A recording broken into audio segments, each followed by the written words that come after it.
Okay, this is the wheel off of my Wolf Tracks with the IGH hub with the bad first gear. And I'm going to swap out the innards. Crack 17, crack them loose on the non-drive side. Take the nuts off.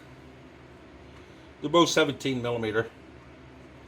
You have to have one of these really thin wrenches for the second nut because it's really thin. It's like half the thickness of the first one, so even if you use a socket or a wrench on the outer one, you still have to have a thin one for the inner. Basically the same principle as if there was a cone nut there. The inner one. Oh, that one's a little tight. So what I'll do, I'll put a nut on the other side and try to break this one loose. The inner one. There it goes.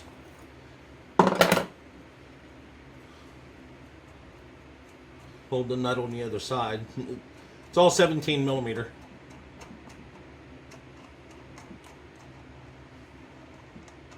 There. And same as the other side. This one has that little spacer here.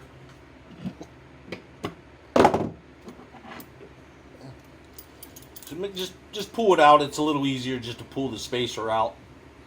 I guess you really don't have to, but it's easier. It's there. It's easy to pull it out. Done on that side. Now flip the wheel over. Here's what the guy was talking about using a punch. You don't have to take the gear off. You can if you want to.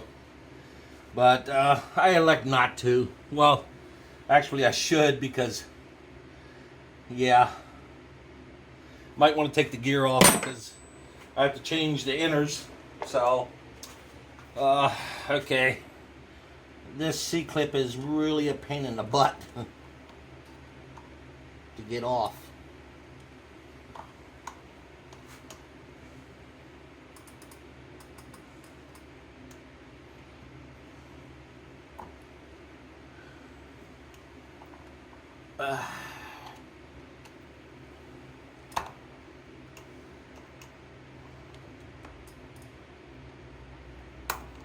There we go. Make sure it doesn't go flying somewhere.